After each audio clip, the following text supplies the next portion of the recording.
ഏതെങ്കിലും ആണോ പെണ്ണോ ഒരുമിച്ചിരിക്കുകയാണെങ്കിൽ അവർ ഒരമ്മയുടെ വയറ്റിൽ നിന്ന് വന്നതല്ല എന്നുണ്ടേ പിടിച്ചിട്ടോ അവഹിതത്തില്. ഈ പറയുന്ന വിന്നറിന്റെ കപ്പും പ്രൈസ് മണിക്കും വേണ്ടി എത്ര തരം താഴ്ന്നാലും ഒരു പ്രശ്നവുമില്ല, ബാക്കിയുള്ളവരെ കൊന്നു തിന്നാൻ നമുക്ക്. അവസാനം അവര് പറയും, എനിക്ക് ഈ കപ്പും കോപ്പും ഒന്നും വേണ്ട, എനിക്ക് എൻ്റെ ജീവിതമാണ് വലുത്, എന്നെ ഇവിടെ നിന്ന് ഇറക്കി വിടൂ. നിങ്ങൾ ആരെങ്കിലും ഏതെങ്കിലും റിയാലിറ്റി ഷോയിൽ പങ്കെടുക്കാൻ പോവുകയാണെങ്കിൽ നിങ്ങൾക്ക് വേണ്ടിയിട്ടുള്ള PR വർക്ക് ചെയ്യാനായിട്ട് ഞാൻ റെഡിയാണ്. എല്ലാ സർവീസും ഞങ്ങൾ ചെയ്തു കൊടുക്കും. നിങ്ങൾക്ക് എത്ര ദിവസം നിൽക്കണം? 90 ദിവസം വരെ നിൽക്കണോ അതോ 100 ദിവസം വരെ നിൽക്കണോ? എത്ര ദിവസങ്ങൾ തന്നെ നിങ്ങൾ നിന്നോളൂ. അതിനുള്ള എല്ലാ സപ്പോർട്ടും എല്ലാ വോട്ടും ഞങ്ങൾ തന്നെ തരുന്നതാണ്. എന്തൊക്കെയാണ് ഞങ്ങളുടെ സർവീസ് എന്ന് നോക്കാം. ഇതിനു വേണ്ടി 16 ലക്ഷമോ 8 ലക്ഷമോ എന്തിന് 1.5 ലക്ഷം പോലും ചെലവാക്കേണ്ടി വരില്ല. അതിലും വളരെ താഴെ എന്നാൽ ആത്മാർത്ഥമായി നിങ്ങളെ ജയിപ്പിക്കും വരെ ഞങ്ങൾ നിങ്ങളോടൊപ്പം തന്നെ ഉണ്ടായിരിക്കും. ഞങ്ങളുടെ കമ്പനിയുടെ പ്രത്യേകത എന്ന് പറയുന്നത്, നിങ്ങൾ PR-ന് വേണ്ടി ഞങ്ങളെ സമീപിച്ചിട്ടുണ്ടേ നിങ്ങൾ കപ്പും കൊണ്ടേ വീട്ടിൽ പോവുള്ളൂ. അപ്പോൾ എന്തൊക്കെയാന്ന് വെച്ച് കഴിഞ്ഞാൽ, ഞങ്ങളുടെ അണ്ടറിൽ കുറേ പിള്ളേരുണ്ട്, കുറേ ബോയ്സും ഉണ്ട്, കുറേ ഗേൾസും ഉണ്ട്.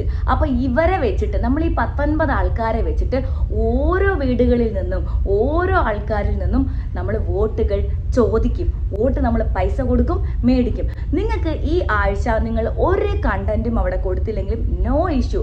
നിങ്ങൾക്ക് ഈ ആഴ്ച എവിക്ഷനിൽ വരാതെ രക്ഷപ്പെടാൻ വേണ്ടിയിട്ട് എത്ര വോട്ടാണ് നിങ്ങൾക്ക് ആവശ്യം? 1000 വേണോ അതോ 3000 വേണോ 5000 വോട്ട് വേണോ? Very simple. ഞങ്ങൾ ഞങ്ങളുടെ ബോയ്സിനോട് പറയുന്നു, പിള്ളേരെ 5000 വോട്ട് കൊണ്ടുവരൂ, എവിടെ നിന്നെങ്കിലും കൊണ്ടുവരൂ. ഒരാൾ 100 വോട്ട് വെച്ച് വാങ്ങിക്കും.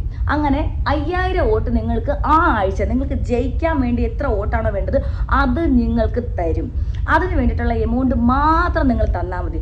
ഇതെല്ലാം പാക്കേജാണ് കേട്ടോ. ഞാനീ പറഞ്ഞല്ലോ, നമ്മുടെ സർവീസിന് വേണ്ടിയിട്ട് നിങ്ങൾ ആദ്യം ഞങ്ങൾക്ക് ഒരു എമൗണ്ട് തന്നാൽ മാത്രം മതി. പിന്നെ നിങ്ങളുടെ കണ്ടസ്റ്റന്റ് കപ്പും കൊണ്ടായിരിക്കും തിരിച്ച് വീട്ടിൽ വരിക. നിങ്ങൾക്ക് ആവശ്യമായ വോട്ട് തരുന്നത് മാത്രമല്ല, നിങ്ങളുടെ കണ്ടന്റുകളൊക്കെ ഞങ്ങൾ വെട്ടി നിരത്തി ഞങ്ങൾ എഡിറ്റ് ചെയ്ത് കിടിലമായിട്ട് ആൾക്കാരുടെ മുമ്പിലേക്ക് പ്രസന്റ് ചെയ്യും. അതായത് നിങ്ങളൊന്ന് ചിരിച്ചാൽ, നിങ്ങൾ ആരോടെങ്കിലും ഒന്ന് മിണ്ടിയാൽ, അത് ഫ്രണ്ട്ഷിപ്പാ, അത് ലവ്വാ, ഇത് എന്തൊരു അട്രാക്ഷനാ, ഇവരെന്തൊരു കോംബോയാ എന്നൊക്കെ പറഞ്ഞിട്ട് ഞങ്ങൾ നിങ്ങളെ ബൂസ്റ്റ് ചെയ്യാൻ വേണ്ടി ഓരോന്ന് ചെയ്തുകൊണ്ടേയിരിക്കും.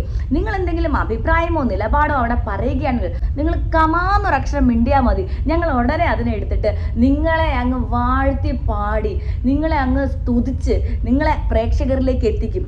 അതായത് ആ ഷോ കാണാത്ത വ്യക്തികൾ പോലും നിങ്ങളുടെ തല നിങ്ങളുടെ ഫിഗർ, നിങ്ങളുടെ തല നിങ്ങളുടെ ഫുൾ ഫിഗർ, ഇങ്ങനെ ഞങ്ങൾ ലോകം മുഴുവൻ നിറയ്ക്കും. ഞങ്ങൾ വോട്ടിനായിട്ട് ആശുപത്രി വരാന്തകള്, ചന്തകള്, പിന്നെ ഷോപ്പിംഗ് മോളുകള്, പിന്നെന്താ സ്കൂളുകള്, കോളേജുകള് എന്ന് തുടങ്ങി എല്ലാ സ്ഥലങ്ങളിലും നമ്മൾ ആൾക്കാരെ അയച്ചിട്ടുണ്ട്. എന്തിന്? ഈ റോഡ് സൈഡിലൊക്കെ ഈ തോർത്ത് വിൽക്കും, പേൻജീപ്പ് വിൽക്കും, ചെറിയ ചെറിയ നാരങ്ങ വിൽക്കും, അങ്ങനെയൊക്കെയുള്ള സാധാരണക്കാരുണ്ട്.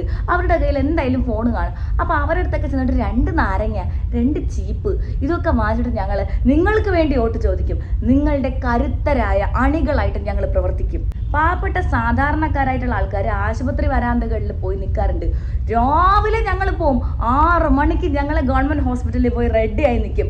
കാരണം OP തുടങ്ങുന്നത് 8 മണിക്കാണ്. നിരയോ ഇവിടെ നിന്ന് പെരിയാർ വരെയാണ് നീണ്ട ക്യൂ. അപ്പോൾ ഞങ്ങൾ ഓരോ ക്യൂവിലും ചെന്ന് നിങ്ങൾക്ക് വേണ്ടി വോട്ട് ചോദിക്കും. നിങ്ങളെ ഞങ്ങൾ ഒരിക്കലും കൈവിടില്ല. നിങ്ങൾ ഒന്നും ചെയ്യണ്ട, അങ്ങോട്ടങ്ങ് കയറിയാൽ മാത്രം മതി. ബേക്കറി ഷോപ്പുകൾ, ഹോട്ടലുകൾ, സ്കൂളുകൾ, കോടതി വരാന്തകൾ എന്ന് തുടങ്ങി ഒരു സ്ഥലങ്ങളും ഞങ്ങൾ വിടത്തില്ല. എല്ലായിടത്തും ഞാൻ ചോറ് പൊതിയും കൊടുത്ത് ഓരോ വോളണ്ടിയേഴ്സിനെ നിർത്തും. അവരുടെ ജോലി എന്താ? രാവിലെ പോയി അവിടെ നിൽക്കുക, വൈകുന്നേരം ആകുമ്പോൾ നിങ്ങൾക്കൊരു 100-500 വോട്ടും കളക്ട് ചെയ്ത് തിരിച്ചു വരിക. ഇതിനെയാണ് വോട്ട് മേടിക്കൽ എന്ന് പറയുന്നത്. അപ്പോൾ വോട്ട് മേടിച്ച് നിങ്ങൾക്ക് വോട്ട് വാങ്ങിത്തരണോ? ഞാൻ ഇരിക്കുകയില്ലേ, നിങ്ങൾ ബാക്കിയുള്ള PR-കളെ ഒക്കെ അങ്ങ് വിടൂ. പൈസ നമുക്ക് വിഷയമുള്ള കാര്യമില്ല, നമ്മുടെ വർക്ക് അടിപൊളിയായിരിക്കണം. അതാണ് ഇവിടുത്തെ സർവീസിന്റെ കാര്യം. ഞാൻ സീരിയസ് ആയിട്ടാണ് കേട്ടോ പറയുന്നത്, കളിയായിട്ടല്ല. സോഷ്യൽ മീഡിയയൊക്കെ അധികരിച്ച് നിൽക്കുന്ന ഈ സമയത്ത് നമുക്ക് ഒരുപാട് വാട്സപ്പ് ഗ്രൂപ്പുകളുണ്ട്. പൂർവ്വ വിദ്യാർത്ഥി സംഗമങ്ങളുടെ ഗ്രൂപ്പുകൾ, രാഷ്ട്രീയ പ്രവർത്തകരുടെ ഗ്രൂപ്പുകൾ, കുടുംബശ്രീ ഗ്രൂപ്പുകൾ, തൊഴിലുറപ്പ് കൂട്ടായ്മയുടെ ഗ്രൂപ്പുകൾ, ഡാൻസേഴ്സിന്റെ ഗ്രൂപ്പുകൾ, ജൂനിയർ ആർട്ടിസ്റ്റുകളുടെ ഗ്രൂപ്പുകൾ, ഫാമിലി ഗ്രൂപ്പുകൾ, പുസ്തകം എഴുതുന്നവരുടെ ഗ്രൂപ്പുകൾ എന്ന് തുടങ്ങി 1 ലക്ഷം ഗ്രൂപ്പുകളാണ് ഇവിടെ ഉള്ളത്. ഒരു സ്കൂൾ ബസ്സിൽ പോകുന്നവരുടെ ഗ്രൂപ്പുകൾ അതുപോലും ഞങ്ങൾ വിടത്തില്ല. എല്ലാ ഗ്രൂപ്പുകളിലും നിങ്ങളുടെ തല നിങ്ങളുടെ ഫുൾ ഫിഗർ, നിങ്ങൾക്കൊരു വോട്ട്, നാം ഒന്ന്, നമ്മുടെ കണ്ടസ്റ്റന്റ് ഒരു വോട്ട്. ഇതാണ് ഞങ്ങളുടെ ആപ്തവാക്യം എന്ന് പറയുന്നത്. തീർന്നിട്ടില്ല, പിരിവുകാരെക്കാളും കേവലം കിട്ടി ഞങ്ങൾ നടക്കും. നാട് മുഴുവൻ ഏത് ജില്ലയിൽ നിന്നാണ് നിങ്ങൾക്ക് വോട്ട് വേണ്ടതെന്ന് പറഞ്ഞാൽ മതി. അവിടെ എല്ലാം ഞങ്ങൾ സ്പൈ വർക്ക് പോലെ ഞങ്ങളുടെ വോളണ്ടിയേഴ്സിനെ വിട്ടിട്ടുണ്ട്. റോഡിൽ കൂടി നടക്കാൻ സമ്മതിക്കില്ല. ഈ തിരുവനന്തപുരത്താണെന്നുണ്ടെങ്കിൽ കനകക്കുന്ന്, മ്യൂസിയം, കല്യാണ മണ്ഡപങ്ങൾ പോലും ഞങ്ങൾ വിടത്തില്ല. അവിടെയും ഞങ്ങളുടെ വോളണ്ടിയർ കാണും.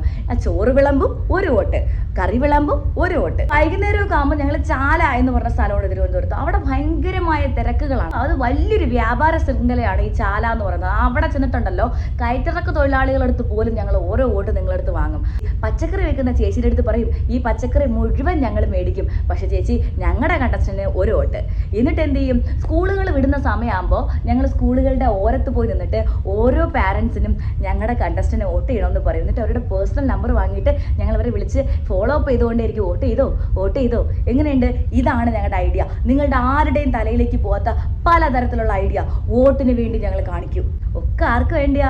നിങ്ങളന്ന് ജയിച്ച് കപ്പുമായിട്ട് വരാൻ വേണ്ടിയാ. ഇനി നിങ്ങൾ അവിടെ എന്ത് ചെയ്യണമെന്ന് ഞാൻ പറഞ്ഞുതരട്ടെ. നിങ്ങൾ ചെയ്യേണ്ടത് ഞങ്ങൾക്കൊപ്പം നിൽക്കണം. ഇവിടെ പുറത്തുനിന്നല്ല, അകത്ത്. ഞങ്ങൾക്ക് ആവശ്യമുള്ള എല്ലാ വിവരങ്ങളും മറ്റൊരു കോഡ് ലാംഗ്വേജിലൂടെ പറഞ്ഞു തരണം. എന്താ കോഡെന്ന് ഞാൻ പറയട്ടെ. അസ്സലാമു അലൈക്കും, വലൈക്കും മുസ്സലാം. സാധനം കയ്യിലുണ്ടോ? ഇമാതിരി കോഡുകളെ അല്ല. നിങ്ങളെ ആരെങ്കിലും എന്തെങ്കിലും പറഞ്ഞാൽ ജസ്റ്റ് ഒരു കോഡ് ഇങ്ങനെ കാണിച്ചാൽ മതി, അവൻ പെണ്ണൻ. അപ്പൊ ഞങ്ങൾ ഇവിടെ എന്ത് ചെയ്യും? അവൻ പെണ്ണനാണ്, അവൻ പെങ്കോന്തനാണ്, അവന് ഉടുതുണിയില്ല, അവന് ഒരു നിക്കർ മാത്രമേ ഉള്ളൂ എന്നൊക്കെ പറഞ്ഞ് അവൻ ആണും പെണ്ണും കെട്ടതാണ്, ഇവൻ എവിടെ നിന്ന് വന്നു എന്നൊക്കെ പറഞ്ഞ് ഞങ്ങളിങ്ങനെ വെട്ടി കട്ട് ചെയ്ത് എഡിറ്റ് ചെയ്ത് ഞങ്ങളിങ്ങനെ പ്രചരിപ്പിക്കും. അപ്പോൾ അയാൾ അവിടെ ഡീഗ്രേഡ് ആവും. നിങ്ങളെ ഒരു വാക്ക് പറയാൻ ഞങ്ങൾ സമ്മതിക്കില്ല. നമ്മൾ പറഞ്ഞ രീതിയിലുള്ള കോഡ് ലാംഗ്വേജ് നിങ്ങൾ തരണം, എങ്കിൽ മാത്രമേ പറ്റത്തുള്ളൂ. നിങ്ങൾ പറയുന്ന നിലപാടിനോടോ നിങ്ങളുടെ അഭിപ്രായങ്ങളോടോ ആരെങ്കിലും വിയോജിക്കുകയാണെങ്കിൽ ഇങ്ങനെ കാണിച്ചാൽ മതി. എന്താണ് ഞരമ്പൻ?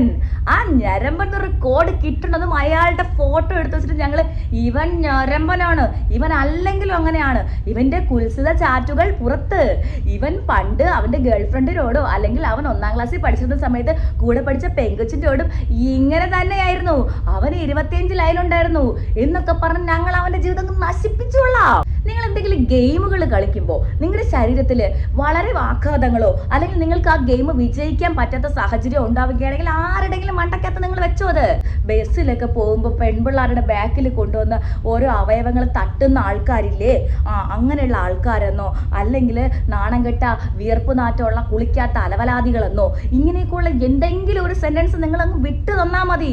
ഞങ്ങൾ അതങ്ങ് പിടിച്ചെടുക്കും. എന്നിട്ട് എന്ത് ചെയ്യും? കട്ട് ചെയ്ത് മുറിച്ച് വിവരമില്ലാത്ത രീതിയിൽ ഞങ്ങൾ ആ പറയുന്ന ആളിനെ അങ്ങ് നാറ്റിച്ചോളാം. അവന്റെ കുടുംബം വരെ ഞങ്ങൾ കലക്കി തരാം. പോരെ ഇത്? പിന്നെ നിങ്ങളുടെ ഫ്രണ്ടായിട്ട് നിന്ന ആരെങ്കിലും നിങ്ങൾക്കെതിരെ സംസാരിച്ചാൽ, അതായത് നിങ്ങൾ പറയുന്ന കാര്യത്തോട് യോജിക്കാതെ ആരെങ്കിലും നിങ്ങളെ എതിർത്ത് സംസാരിച്ചാൽ അത് നിങ്ങളുടെ ഫ്രണ്ട് തന്നെ ആയിക്കൊള്ളട്ടെ, ഇട്ട് തരിക ഞങ്ങൾക്ക്. അതിനെ സംബന്ധിച്ച് അയാൾ എന്തെങ്കിലും പറയാൻ വന്നാൽ നിങ്ങൾ കേൾക്കാൻ കൂട്ടാക്കാതെ പോവുക. അത് തന്നെ ഞങ്ങൾക്കൊരു കോഡാണ്. പിന്നെ ഞങ്ങൾ അവളെ വെട്ടി അങ്ങ് നിർത്തിക്കോളാം. എല്ലാത്തിൻ്റെ അവകാശവും ആ റിയാലിറ്റി ഷോയിലെ ഫ്രണ്ടിൽ വിരിച്ചിടുന്ന ചവിട്ടിയുടെ അവകാശം പോലും നിങ്ങളുടേത് മാത്രമായിരിക്കണം.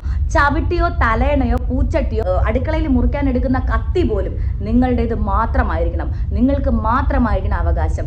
അവിടെ ഉണ്ണണം ഇതെവിടെ, ഉറങ്ങുന്നത് എവിടെ, എന്ത് വെക്കണം, എങ്ങനെ വിളമ്പണം, ആൾക്കാർക്ക് എത്ര കിട്ടണം, ഇതൊക്കെ നിങ്ങളുടെ അണ്ടറിൽ മാത്രമായിരിക്കണം. ഇതൊക്കെ മനഃപൂർവ്വമായിരിക്കണം ചെയ്യണം. കാര്യം നിങ്ങൾ വീട്ടിലെ അടുക്കളയിൽ പോലും കയറാത്ത ഒരാളായിരിക്കാം. പക്ഷേ ഈ അവസരത്തിൽ നിങ്ങൾ അങ്ങനെ അടുക്കളയിൽ കയറാതിരിക്കരുത്. അടുക്കളയിൽ കയറണം, അമ്മായിയമ്മ ചമയണം. നിങ്ങൾ തന്നെയായിരിക്കണം ആ വീടിൻ്റെ ഓരോ മുക്കും മൂലയിലുള്ള അവകാശിയായി മാറേണ്ടത്. ഒന്നും ആർക്കും വിട്ടു കൊടുക്കരുത്. എല്ലാ പാത്രങ്ങളും നിങ്ങൾ ഇങ്ങനെ പിടിച്ചു വെച്ചിരിക്കണം. പിന്നെ നിങ്ങളോട് മിണ്ടാതെ വേറെ ആരെങ്കിലും എന്തെങ്കിലും രീതിയിൽ റൊമാൻസ് കളിക്കുകയോ ഫ്രണ്ട്ഷിപ്പ് കളിക്കുകയോ കോംബോ കളിക്കുകയോ ചെയ്യുകയാണെങ്കിൽ, അതായത് നമുക്കൊരു ലക്ഷ്യമുണ്ട്, നമ്മളെ വൈബിനനുസരിച്ച് ഒരാളെ കണ്ടുപിടിക്കുക, അയാളുമായിട്ടൊരു റൊമാൻസ് ട്രാക്ക് അല്ലെങ്കിൽ ഒരു ലവ് ട്രാക്ക് നോക്കുക എന്നുള്ളതാണ് നമ്മുടെ ലക്ഷ്യം. എന്തായാലും നിങ്ങൾ അത് ചെയ്തിരിക്കണം. നിങ്ങൾക്ക് ബദലായി നിങ്ങൾക്ക് മുൻപ് ഇതാരെങ്കിലും ചെയ്യുമെന്ന് എന്തെങ്കിലും ക്ലൂ കിട്ടിയാൽ അവിടെ അവിഹിതം പറഞ്ഞോണം. അപരാധം കൊണ്ട് ഞങ്ങൾ അവരെ അങ്ങ് മുടിപ്പിച്ചോളാം. നിങ്ങളത് എന്തെങ്കിലും കുൽസിത പ്രവൃത്തി കണ്ടെന്നോ അവർ രണ്ടുപേരും ഏതെങ്കിലും റൂമിൽ പോയെന്നോ അങ്ങനെ എന്തെങ്കിലും അപരാധം കണ്ടുപിടിക്കുക. മഞ്ഞ പത്രം നടത്തുന്നില്ലേ അവരെ പോലെ. ഈ 2025 പറഞ്ഞിട്ട് കാര്യമില്ല. ഫോറിൻ കൺട്രിയോട് കിടപിടിക്കുന്ന രീതിയിൽ ഇന്ത്യയുടെ സാക്ഷരതയും ഇന്ത്യയുടെ സാമൂഹിക പശ്ചാത്തലവും ആൾക്കാരുടെ ബോധവും ഒക്കെ ഉയർന്നു എന്ന് പറഞ്ഞിട്ടൊന്നും കാര്യമില്ല. അതിനെയൊക്കെ കളയ്. പുരോഗമന ചിന്ത നമുക്ക് വേണ്ടേ വേണ്ട. ഏതെങ്കിലും ആണോ പെണ്ണോ ഒരുമിച്ചിരിക്കുകയാണെങ്കിൽ അവർ ഒരമ്മയുടെ വയറ്റിൽ നിന്ന് വന്നതല്ല എന്നുണ്ടേ പിടിച്ചിട്ടോ അവിഹിതം നിങ്ങൾ ഞങ്ങൾക്ക് ചൂണ്ടി ഒന്ന് കാണിച്ചു തന്നാൽ മതി. വേറൊന്നും വേണ്ട. ഇങ്ങനെ ഒരു കോഡ് നിങ്ങൾ ഇട്ട് തന്നാൽ മാത്രം മതി. ബാക്കി കാര്യം ഞങ്ങളേറ്റ്. പിന്നെ അവർക്ക് ജീവിതമില്ല. ഞങ്ങൾ പറയുക, ഈ ഷോയിൽ വന്നത് എന്തിനെന്ന് വിചാരിച്ച് നിങ്ങളൊഴിച്ച് ബാക്കിയുള്ള എല്ലാ കണ്ടസ്റ്റൻസും കണ്ണീരൊഴുകണം. നിങ്ങൾ പറയുന്ന ഒരു വാക്കിൻ്റെ പേരിൽ എല്ലാവരും ഒരു പ്രാവശ്യമെങ്കിലും കണ്ണീരൊഴുക്കിയിരിക്കണം. ഈ പറയുന്ന വിന്നറിൻ്റെ കപ്പും പ്രൈസ് മണിക്കും വേണ്ടി എത്ര തരം താഴ്ന്നാലും ഒരു പ്രശ്നവുമില്ല. ബാക്കിയുള്ളവരെ കൊന്നു തിന്നാൻ നമുക്ക്. എന്തു പറയുന്നു? ഈ PR ടീമിൻ്റെ കൂടെ നിങ്ങൾ വരുന്നുണ്ടോ? നിങ്ങൾ മാത്രമായിരിക്കും വിജയി. നിങ്ങൾ പ്രത്യേകിച്ച് അവിടെ ഒരു കണ്ടന്റും കൊടുക്കേണ്ട കാര്യമില്ല. വല്ലതും തിന്ന് കിടന്നങ്ങ് ഉറങ്ങുക. കുറച്ച് നേരം ഞാൻ ഈ പറഞ്ഞ കാര്യങ്ങളൊക്കെ ചെയ്തിട്ട് എന്തെങ്കിലും ടാസ്കോ ഗെയിമോ വരികയാണെങ്കിൽ അതിലൊന്നും നിങ്ങൾ കാര്യമായിട്ട് പങ്കെടുക്കണം. നിങ്ങൾ തോറ്റാലും കുഴപ്പമില്ലെന്നേ. നിങ്ങൾ ഇനിയിപ്പോൾ നിങ്ങളുടെ യഥാർത്ഥ സ്വഭാവം തിരിച്ചറിഞ്ഞ് ആൾക്കാരെന്തെങ്കിലും നിങ്ങളെ തിരിച്ചു പറയുകയാണെങ്കിൽ, ഈ ആൾക്കാരെന്ന് ഉദ്ദേശിച്ചത് ഞാൻ പൊതുജനങ്ങളെ അല്ല, അതിനകത്തുള്ള കണ്ടസ്റ്റൻസ് നിങ്ങളുടെ എന്തെങ്കിലും ഒരു സ്വഭാവവും കുരുട്ടുബുദ്ധിയും തിരിച്ചറിഞ്ഞ് നിങ്ങൾക്കെതിരെ പ്രവർത്തിക്കാൻ ഇറങ്ങിക്കഴിഞ്ഞാൽ നോ ഇഷ്യൂ. നിങ്ങൾ അവരെയൊക്കെ ലീവ് ചെയ്തേക്കും. ഞങ്ങൾ ഇവിടെ ഇല്ലേ, ഞങ്ങൾ സെറ്റ് ചെയ്തോളാം. കുടുംബത്ത് പോലും കയറാൻ പറ്റാത്ത രീതിയിൽ ഞങ്ങൾ ഇവിടെ ആക്കും.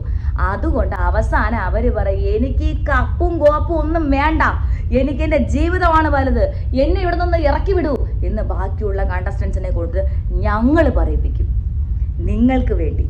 ഓക്കെ, അപ്പോൾ നമ്മൾ പറഞ്ഞു വെച്ചിട്ട് പോയി എല്ലാ കാര്യങ്ങളും സെറ്റായിട്ട് നിങ്ങൾ ചെയ്യണം.